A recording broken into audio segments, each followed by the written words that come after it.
Chapter 12, Part 2.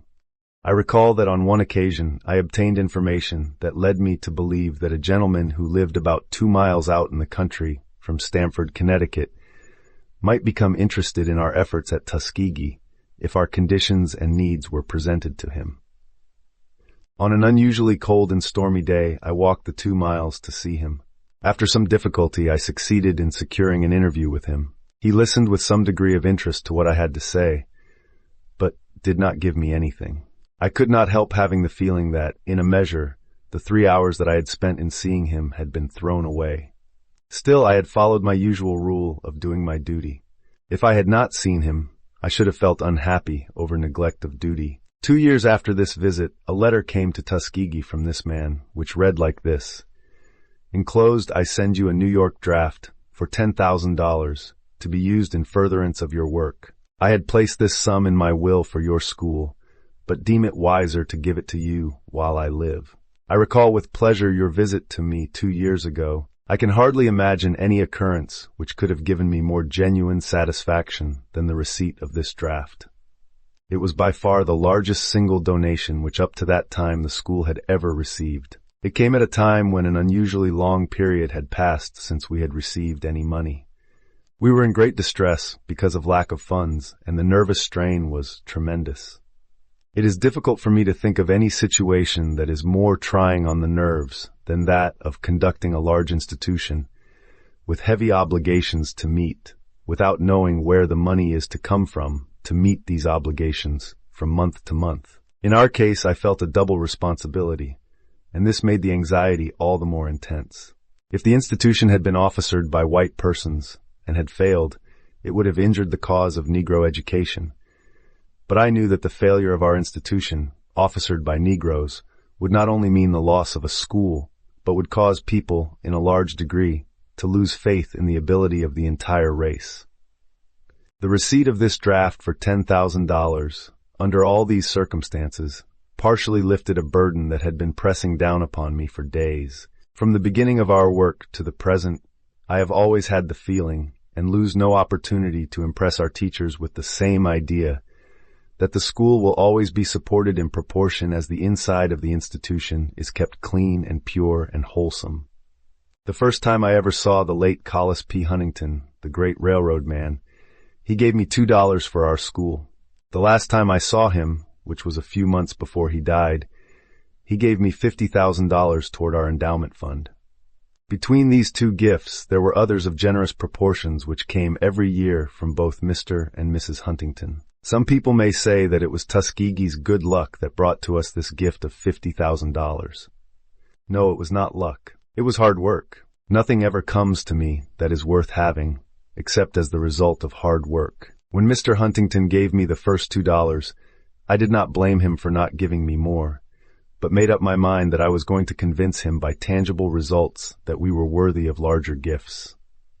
For a dozen years I made a strong effort to convince Mr. Huntington of the value of our work. I noted that just in proportion as the usefulness of the school grew, his donations increased. Never did I meet an individual who took a more kindly and sympathetic interest in our school than did Mr. Huntington. He not only gave money to us, but took time in which to advise me, as a father would a son, about the general conduct of the school. More than once I have found myself in some pretty tight places while collecting money in the North. The following incident I have never related but once before, for the reason that I feared that people would not believe it. One morning I found myself in Providence, Rhode Island, without a cent of money with which to buy breakfast. In crossing the street to see a lady from whom I hoped to get some money, I found a bright new 25-cent piece in the middle of the street track. I not only had this 25 cents for my breakfast, but within a few minutes I had a donation from the lady on whom I had started to call. At one of our commencements, I was bold enough to invite the Rev. E. Winchester Donald, D.D., rector of Trinity Church, Boston, to preach the commencement sermon. As we then had no room large enough to accommodate all who would be present, the place of meeting was under a large improvised arbor, built partly of brush and partly of rough boards.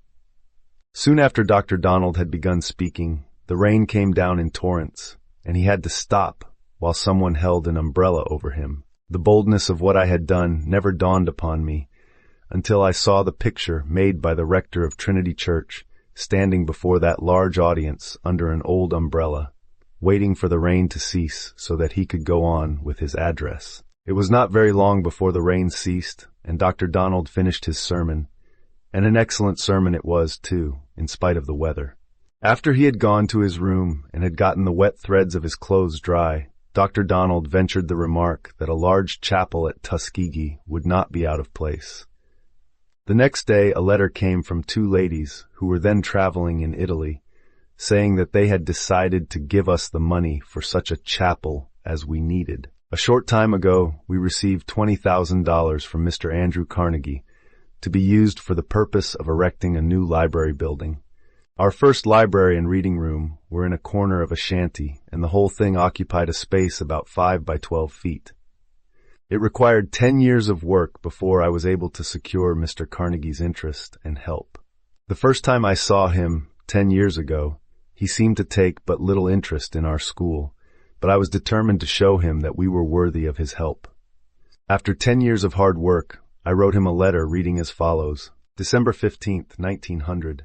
Mr. Andrew Carnegie, 5W 51st A, New York. Dear Sir, complying with the request which you made of me when I saw you at your residence a few days ago, I now submit in writing an appeal for a library building for our institution. We have 1,100 students, 86 officers and instructors, together with their families, and about 200 colored people living near the school, all of whom would make use of the library building. We have over 12,000 books, periodicals, etc., gifts from our friends, but we have no suitable place for them, and we have no suitable reading room. Our graduates go to work in every section of the South, and whatever knowledge might be obtained in the library would serve to assist in the elevation of the whole Negro race. Such a building as we need could be erected for about $20,000. All of the work for the building, such as brick making, brick masonry, carpentry, blacksmithing, etc., would be done by the students. The money which you would give would not only supply the building, but the erection of the building would give a large number of students an opportunity to learn the building trades, and the students would use the money paid to them to keep themselves in school. I do not believe that a similar amount of money often could be made go so far in uplifting a whole race. If you wish further information, I shall be glad to furnish it. Yours truly, Booker T. Washington, Principal. The next mail brought back the following reply. I will be very glad to pay the bills for the library building as they are incurred to the extent of $20,000, and I am glad of this opportunity to show the interest I have in your noble work. I have found that strict business methods go a long way in securing the interest of rich people. It has been my constant aim at Tuskegee to carry out, in our financial and other operations, such business methods as would be approved of by any New York banking house. I have spoken of several large gifts to the school, but by far the greater proportion of the money that has built up the institution has come in the form of small donations from persons of moderate means.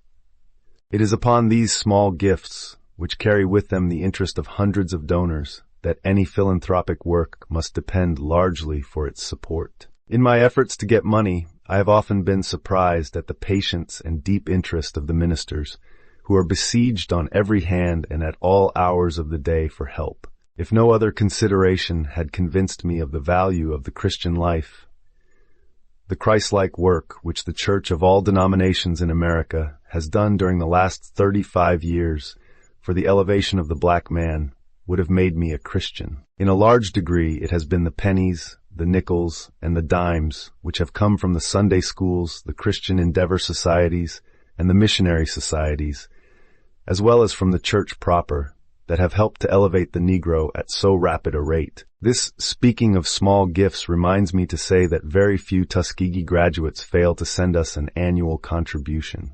These contributions range from 25 cents up to $10. Soon after beginning our third year's work, we were surprised to receive money from 3 special sources, and up to the present time we have continued to receive help from them. First, the state legislature of Alabama increased its annual appropriation from $2,000 to $3,000.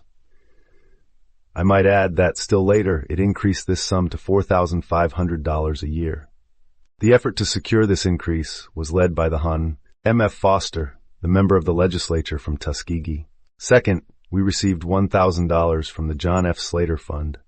Our work seemed to please the trustees of this fund, as they soon began increasing their annual grant. This has been added to from time to time, until at present we receive $11,000 annually from the fund. The other help to which I have referred came in the shape of an allowance from the Peabody Fund.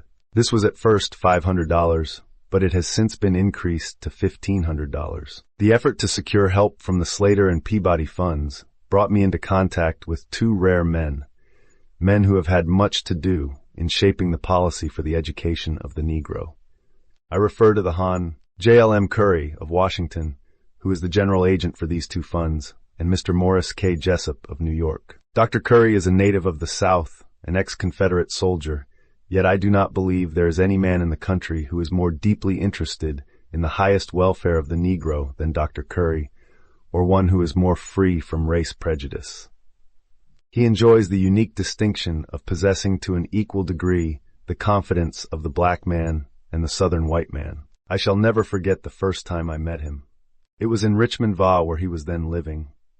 I had heard much about him. When I first went into his presence, trembling because of my youth and inexperience, he took me by the hand so cordially, and spoke such encouraging words, and gave me such helpful advice regarding the proper course to pursue, that I came to know him then, as I have known him ever since, as a high example of one who is constantly and unselfishly at work for the betterment of humanity.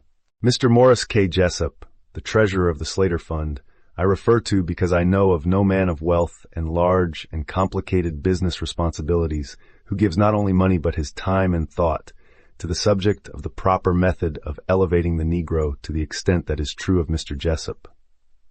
It is very largely through this effort and influence that during the last few years the subject of industrial education has assumed the importance that it has and been placed on its present footing.